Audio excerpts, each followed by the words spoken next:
तो male reproductive system की बात करेंगे बेटा आज। ओके, हम कर चुके हैं इसको थोड़ा सा और डिटेल में और प्रॉपर तरीके से, जो आपकी बुक में इतना प्रॉपरली नहीं दिया है जितना मैं आपको यहाँ से समझाने वाला हूँ। ये देखिए, ये कुल मिला के डायग्राम आप देख पा रहे हो अपनी स्क्रीन पे, ह्यूमन मेल रिप्रोडक्टिव सिस्टम का डायग्राम है। और इसके जो ऑर्गन है, आपके बुक में सिर्फ 3 ही ऑर्गन मेंशन कर रखे थे, लेकिन ये प्रॉपरली इतने होते हैं। ये बड़ी क्लासेस में आपको ऐसे ही देखने को मिलेगा, यहाँ पे मैं आपको प्रॉपर नोट्स पर करवा रहा हूँ। देखिए टेस्टिस, ये है टेस्टिस, यहाँ पे आप लोकेट भी करते रहिएगा। ये वाला पोर्शन यहाँ पे टेस्टिस का है। मैं इसमें आपको जो है लेबलिंग भी करके दिखाता रहूंगा ताकि आपको समझ में आए। ठीक है, ये टेस्टिस रीजन है, दिस वन, ये वाला रीजन टेस्टिस का है। देन वास्ट डिफरेंस, ये वाला जो रीजन आपको यहाँ से दिखाई दे रहा है, दिस वन, ये जो आपको ट्यूब दिखाई दे रही है ऐसे जा रही है, ये वास्ट डिफरेंस है। स्क्रॉटम, ये जो पाउच आपको दिखाई दे रहा है ऐसे करके, ठीक है, इस पाउच को कहते हैं स्क्रॉटम। यूरेथ्रा, ये जो पूरी की पूरी यहाँ से एक ट्यूब निकल रही है ऐसे करके बाहर, ठीक है, जहां से स्पर्म बाहर रिलीज होंगे, उसे कहते हैं यूरेथ्रा। एपिडाइडेमिस का मतलब होता है, ये होता है एपिडाइडेमिस। मैं कलर चेंज करता हूं आपका,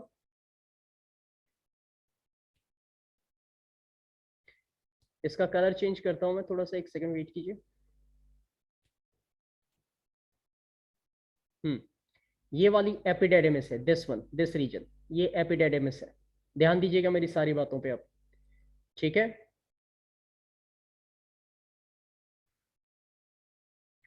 ओके, अब इसके बाद है पीनस। ये जो लास्ट वाला पोर्शन आपको यहाँ दिखाई दे रहा है, ये पीनस है।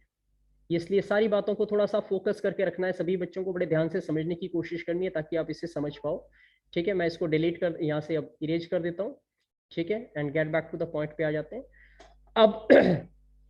3 इसमें बेटा आपके रिप्रोडक्टिव ग्लैंड्स भी है, 3 रिप्रोडक्टिव ग्लैंड आपके पास है। ध्यान से देखें कौन कौन से 3 रिप्रोडक्टिव। पहला है आपका प्रोस्टेट ग्लैंड। प्रोस्टेट ग्लैंड की अगर हम लेबलिंग देखें तो पहले मैं लेबलिंग को प्रॉपर्ली कंप्लीट कर लूं। लुक एट हियर, ये सारी की सारी आपकी जो है, ये बहुत सारे बच्चे ज्वाइन कर रहे हैं, हो नहीं पा रहे शायद बेचारे, नेटवर्क वीक है। प्रोस्टेट ग्लैंड, प्रोस्टेट ग्लैंड देखो यहाँ पे, मैं फिर से आपको इसको लेबलिंग करके दिखाऊंगा। ठीक है, ये देखिए प्रोस्टेट ग्लैंड जो है कहाँ पे है, this is the prostate gland, ये वाला पोर्शन दिख रहा है, ये प्रोस्टेट ग्लैंड है। सेमिनल वेसिकल, ये वाले हैं बेटा, ये सेमिनल वेसिकल है, लुक एट हियर, स्क्रीन पे देखते रहे अपने। और काउपर ग्लैंड ये वाला होता है, दिस वन, ये वाला काउपर ग्लैंड है। तो ये 3 ग्लैंड भी होती है। ये मेल रिप्रोडक्टिव सिस्टम का पूरा डिटेल आपको बताया जा रहा है, ध्यान से समझते हैं और ध्यान से दिमाग में भी इन बातों को अच्छे से रखें। ठीक है, तो अब इसको एक एक करके मैं इनके फंक्शन आपके सामने रखने वाला हूं। सबसे पहले बात करेंगे टेस्टिस की। देखिए टेस्टिस जो होती है, दे अकर इन पेयर, ये पेयर में होती है। किस में होती है, पेयर में। पेयर का मतलब समझ रहे हो, 2 टेस्टिस होती है हमेशा। ठीक है, और इनका फंक्शन क्या होता है, दे प्रोड्यूस। अगर मैं ये बताऊं कि ये क्या काम करती है, तो इनका जो फंक्शन है आपका, ठीक है, वो होता है they produce the sperm, sperm production का काम करते हैं, राइट। इसके अलावा ये और एक फंक्शन इनका होता है, वो होता है मेल सेक्स हार्मोन प्रोड्यूस करते हैं, जिसको कहते हैं टेस्टोस्टेरोन। सारी बातें ध्यान से समझते रहे मेरी। ओके, उसके बाद स्क्रॉटम के बारे में अगर बात करें, तो स्क्रॉटम ये पाउच है जिसके अंदर, ये वाला पाउच जिसके अंदर ये टेस्टिस लोकेटेड है, इसे हम स्क्रॉटम कहते हैं। ये जो है एब्डोमेन कैविटी, यानी कि मेल की बॉडी से बाहर हैंगिंग होता है नीचे की तरफ। और ये इसलिए होता है क्योंकि बेटा यहाँ पे जो ये टेस्टिस है, इनको बॉडी के टेम्परेचर से 2 से 3 डिग्री टेम्परेचर कम चाहिए होता है, तभी वो अच्छे से स्पर्म की जो क्वालिटी है वो बेहतर तरीके से बन पाती है, अदरवाइज वो स्पर्म डेड हो सकते हैं। ऑलराइट, तो स्क्रॉटम का एक फंक्शन तो ये है कि वो क्या करते हैं, स्पर्म को प्रॉपर टेम्परेचर देते हैं। दूसरा जो फंक्शन है स्क्रॉटम का, वो टेस्टिस को प्रोटेक्ट करने का है। ठीक है, तो 2 फंक्शन है, पहला प्रोटेक्ट द टेस्टिस, और दूसरा अगर आप ध्यान से देखोगे तो लोअर बॉडी टेम्परेचर, यानी कि बॉडी टेम्परेचर जितना भी हमारा होता है उससे थोड़ा सा लोअर पोर्शन में वो हमें क्या करते हैं, हेल्प करते हैं चीजों को देखने के लिए। समझ गए? अब उसके बाद अगर आगे बढ़ाऊं मैं, तो एपिडाइडेमिस, एपिडाइडेमिस क्या होता है, ये एक कॉम्प्लेक्स ट्यूब लाइक स्ट्रक्चर होता है स्क्रोटम के अंदर। और इसका मेन फंक्शन होता है आपके पास क्या चीज, स्टोर द स्पर्म, स्पर्म को स्टोर करती है। और एपिडाइडेमिस मैंने अभी थोड़ी देर पहले आपको बताई थी कि क्या कहाँ पे होती है। ठीक है, ये अगर आपकी ऐसे टेस्टिस है तो यहाँ पे ये, इस जगह पे ये, ठीक है, एपिडाइडेमिस है। और यहाँ से जो पाइप बाहर निकल रही है वो कौन सी है, दैट इज वास डिफरेंस। तो ये सारी बातें बड़े ध्यान से समझते रहे और बड़े ध्यान से सीखते रहे, क्योंकि अगर आप इन बातों को सीखोगे तो ही आप क्वेश्चन के आंसर दे पाओगे, अदरवाइज आपको दिक्कत होगी। ठीक है, अब इसको थोड़ा आगे शिफ्ट करता हूं मैं, और आगे आपको ये देखिए, ये पूरे के पूरे पार्ट यहाँ पे आप देख पा रहे हो। देखिए ये जो है, ये टेस्टिस है, ये जो मैंने आपको यहाँ बताया था, फिर से इसको मैं लेबलिंग करके दिखाता हूँ आपको। ये वाला पोर्शन ये टेस्टिस का है, और ये वाला पोर्शन एपिडाइडेमिस है। ये वाला पोर्शन जो ये वाली जो पाइप आपको दिखाई दे रही है इसको वास डेफरेंस कहा जाता है। ओके, और ये जो रीजन था नीचे स्क्रोटम है, दिस वन, ये पूरा दिस इज द स्क्रोटम। ठीक है, यहीं पे ये टेस्टिस लोकेटेड होती है। इसका दो फंक्शन मैंने आपको बताया, ये एक तो टेस्टिस को प्रोटेक्ट करती है, दूसरा बॉडी के टेम्परेचर को मेंटेन करती है। ठीक है, अब आगे बढ़ते हैं। ये किसी का म्यूट,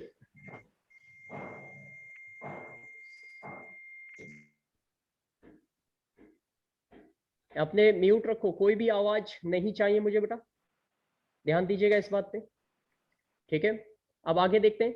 वास्ट डिफरेंस के बारे में बताता हूँ, ये आप डायग्राम से ही बेहतर समझ पा रहे हो, इसीलिए मैं डायग्राम के थ्रू समझाने की कोशिश करता हूँ। ये देखो वास्ट डिफरेंस, ये है वास्ट डिफरेंस, यहाँ पे देख पा रहे हो।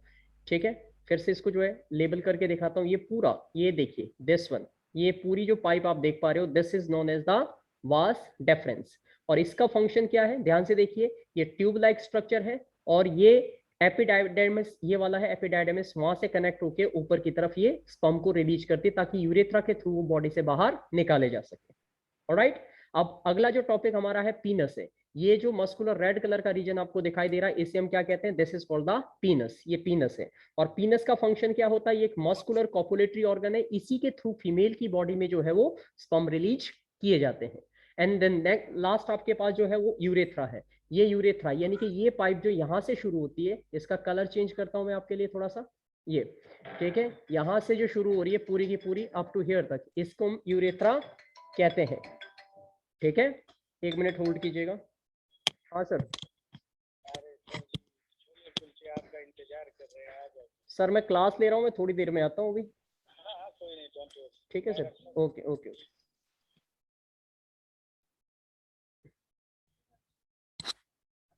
समझ में आ गया बेटा? ठीक है, तो ये है टॉपिक जिसको आपको ध्यान से सुनना है, ध्यान से समझते रहोगे तो ये, अब देखो आपके बुक में ये चीजें इतनी क्लियर और इतनी सही से नहीं दे रखी जितनी मैं तुम्हें बता रहा हूँ, तो थोड़ा कोऑपरेट कीजिए, थोड़ा ध्यान दीजिए, ताकि आप अच्छे से सीख पाओ। अब मैं तुम्हें अगले स्लाइड पे शिफ्ट कर रहा हूँ। ये मेल रिप्रोडक्टिव ग्लैंड्स के बारे में पढ़ेंगे। अभी जो मैंने ग्लैंड्स बताई थी आपको, उनको ध्यान से देख स्टैंड कीजिए। देखिए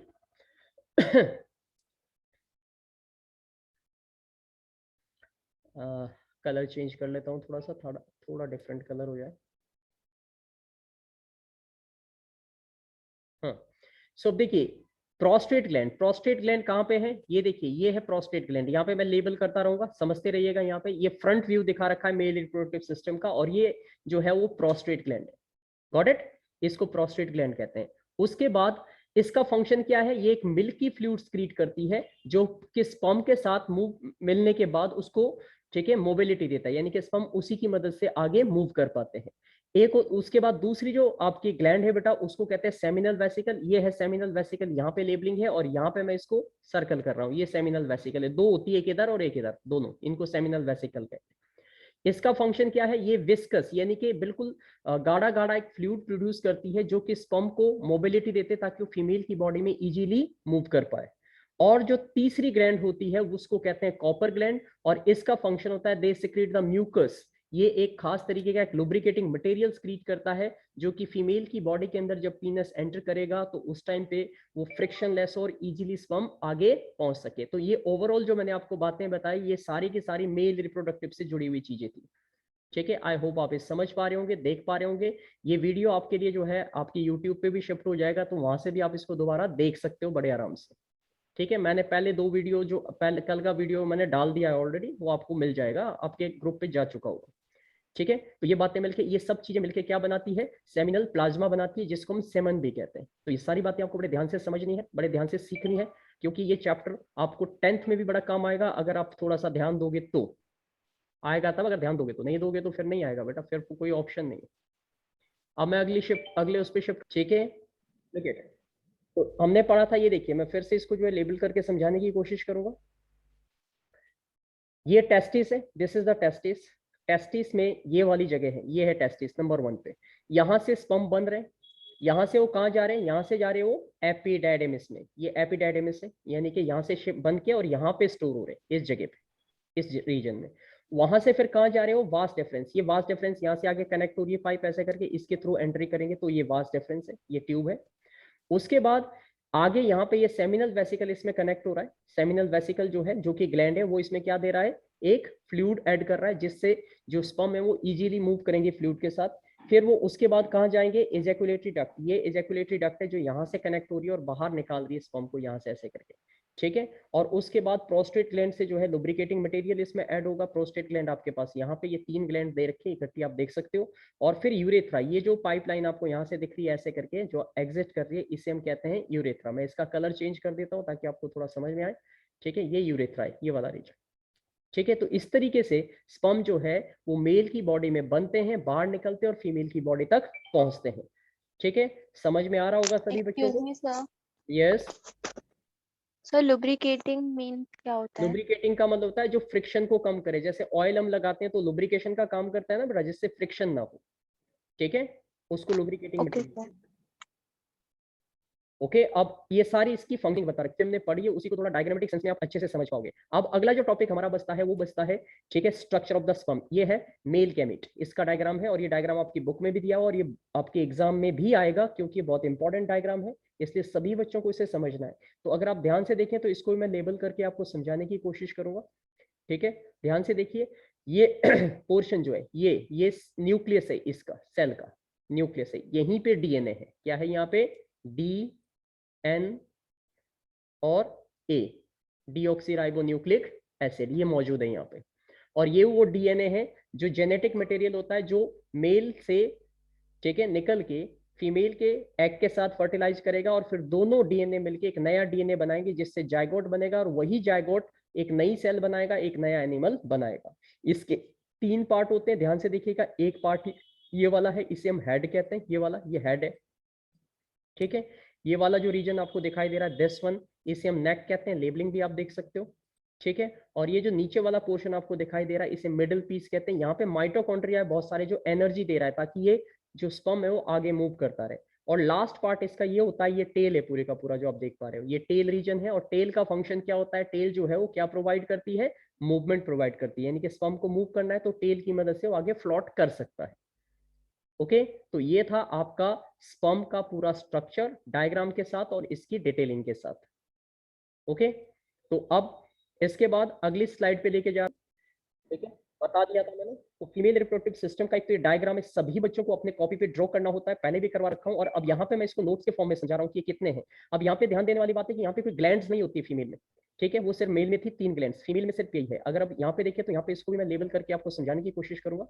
ये देखिए, पेयर ऑफ ओवरी, एक ओवरी बेटा ये है, दूसरी ओवरी यहाँ पे है, 2 ओवरी होती है फीमेल में, एक लेफ्ट साइड में एक राइट साइड में, एब्डोमिनल कैविटी में होती है। ये फेलोपियन ट्यूब, ये वाली रीजन यहाँ पे जो आपको दिखाई दे रहा है ये, ठीक है, इसको हम बोलते हैं फेलोपियन ट्यूब, ये वाला रीजन, ठीक है, ये फेलोपियन ट्यूब है आपका। और यहाँ पे भी ये फेलोपियन ट्यूब है, 2 फेलोपियन ट्यूब आपको नजर आ रही है यहाँ पे, गॉट इट। इसके अलावा जो है यूट्रस, ये जो आपको वी शेप का यहाँ पे ऐसे दिख रहा है, दिस वन, ये पूरा रीजन, इसे यूट्रस कहते हैं, this is called the uterus. इसी को बच्चेदानी कहा जाता है, जो बेबी है वो इसी जगह पे माँ के पेट में डेवलप करेगा, ठीक है। एक सर्विक्स, सर्विक्स वाला रीजन ये है, ये सर्विक्स है, ये रीजन जो आप देख पा रहे हो इसे सर्विक्स कहते हैं। ये यूट्रस को बंद करके रखता है, और उसके बाहर का जो रीजन होता है वो एक्सटीरियर पार्ट होता है फीमेल का, जिसे वजाइनल ट्रैक्ट कहा जाता है। तो ये है फीमेल रिप्रोडक्टिव सिस्टम का स्ट्रक्चर और उसकी लेबलिंग और उसके पार्ट्स। तो इनको भी आप ध्यान से देखिए, समझिए और इनको अच्छे से सीखना है, बिकॉज एग्जाम में आपको कहीं ना कहीं इन सब चीजों के बारे में आपसे पूछा जाएगा, तो ध्यान से आप इन्हें समझें और सीखें, ठीक है। अब आते हैं आगे बेटा, नेक्स्ट पॉइंट पे आते हैं, पेयर ऑफ ओवरीज की बात करेंगे, यानी कि एक एक करके मैं सारे पार्ट्स इसके समझाऊंगा, उसके फंक्शन क्या है उसको देखेंगे। तो देखिए, पेयर ऑफ ओवरीज, ये 2 पेयर ऑफ ओवरीज है, 1 और 2। एक पेयर का मतलब है 2 ओवरी होती है, और ईच साइड मतलब एक यूट्रस के लेफ्ट में होती है, एक यूट्रस के राइट में होती है। और ये फीमेल सेक्स सेल, यानी कि फीमेल के मेल, जैसे मेल का जो सेक्स सेल था उसका हमने नाम दिया था स्पर्म, तो फीमेल के सेक्स सेल का भी एक नाम होता है, उस नाम को हम क्या बोलेंगे, दिस इज कॉल्ड ओवम। ये ओवम रिलीज करती है, ओवा एग रिलीज करती है। और एक और काम करती है बहुत important, female sex hormone release करती है। मेल का एक ही सेक्स हार्मोन था, वो था टेस्टोस्टेरोन। फीमेल में 2 सेक्स हार्मोन रिलीज होते हैं, एक एस्ट्रोजन होता है, दूसरा होता है प्रोजेस्टेरोन। ये सब एग्जाम में पूछे जाने वाले टॉपिक है, तो इन्हें बड़े ध्यान से ध्यान दे समझे। उसके बाद अगला टॉपिक था हमारा फेलोपियन। ये फेलोपियन ट्यूब है, ये वाला जो रीजन आपको दिखाई दे रहा है, दोनों तरफ है, ये ऊपर भी और नीचे भी है, ठीक है। तो इसको हम फेलोपियन ट्यूब कहते हैं और ये पेयर में होते हैं और ये ओरिजिनेट फ्रॉम द यूट्रस। ध्यान से देखिए, ये यहाँ यूट्रस है, यूट्रस से ये ऐसे बन रहे हैं इधर से दोनों तरफ, ठीक है। और ये ओवरी को कनेक्ट करते हैं। क्यों करते हैं? क्योंकि इनका फंक्शन होता है to receive the ovum from the ovary. ये ओवरी से ओवम को रिसीव करते हैं, ये इनका फंक्शन रहता है। ध्यान से समझते रहे सारी बातें और ध्यान से सीखते रहे, ठीक है। अब इसके बाद आगे जो बढ़ते हैं। फीमेल हार्मोन है, हाँ बोलो। सर फीमेल हार्मोन का क्या काम होता है? फीमेल हार्मोन का काम क्या होता है? ओवरी में से हर महीने जो ओवम रिलीज होगा वो फीमेल हार्मोन के एक्टिवेट होने से ही होगा। उसके बाद फर्टिलाइजेशन के बाद जब तक वो बच्चा डेवलप करेगा बेटा, तब तक भी ये हार्मोन अपने अलग अलग लेवल पे अपना रोल प्ले करते हैं। इन चीजों को आप अगली क्लास में जब आप 10th में जाओगे तो वहाँ इसकी पूरे एक एक हार्मोन का डिटेल हमें समझना होता है। यहाँ पे तो मैं पहले ही आपको एडिशनल बता रहा हूँ क्योंकि आपकी बुक में इतनी चीजें है भी नहीं, बस आपको थोड़ा सा ये हो जाए कि ये पिक्चर देख के, डायग्राम देख के रियलिटी का थोड़ा सा एहसास हो जाएगा, तो आपको बेहतर तरीके से कंसेप्ट समझ में आएगा। अब देखिए आगे हमारा ये यूट्रस, ये वाला पोर्शन था यूट्रस का, दिस इज द यूट्रस, ये यूट्रस है ये वाला पूरा, ठीक है। और इस यूट्रस को हम पीयर शेप, मतलब नाशपाती की शेप के स्ट्रक्चर का होता है। यहाँ मेन फंक्शन होता है फीटस डेवलपमेंट, यानी कि बेबी का डेवलपमेंट यहीं पे होगा, यहीं पे आके इस जगह पे आके इम्प्लांट हो जाता है बेबी। देन सर्विक्स, सर्विक्स की बात करें तो यूट्रस के लोअर पार्ट को, यानी कि ये ओपनिंग जो होती है यूट्रस की, उसको कहते हैं सर्विक्स। और इसका फंक्शन होता है कि जब बेबी नीचे बर्थ करेगा तो इसी के थ्रू वो एंट्री लेगा बाहर, राइट। इसके अलावा वेजाइनल ट्रैक्ट की बात करें तो ये एक्सटीरियर पार्ट होता है फीमेल की बॉडी का, ठीक है। और ये एक ट्यूब जैसा स्ट्रक्चर है। इसका फंक्शन जो है, दो फंक्शन है। एक तो ये डिस्चार्ज, यानी कि जो स्पर्म है वो यहीं से एंट्री करते हैं अंदर फीमेल की बॉडी में, पॉइंट नंबर 1। पॉइंट नंबर 2, ये बर्थ कैनाल की तरह काम करता है। बर्थ कैनाल का मतलब है कि जब भी वो बेबी डेवलप होकर बच्चे का जन्म होगा तो वो भी यहीं से बाहर आएगा। तो ये इसका फंक्शन हो जाता है किसका? वेजाइनल ट्रैक्ट का, ठीक है। तो आप समझ पा रहे होंगे ध्यान से इसको। पहले ऑलरेडी मैं क्लास में इनको सारी चीजों को एक बार करा भी चुका हूँ, ये एक तरीके से समझ लीजिए। मैं रिवीजन करवा रहा हूँ ताकि आपको चीजें थोड़ी और बेहतर तरीके से समझ में आ सके, ठीक है।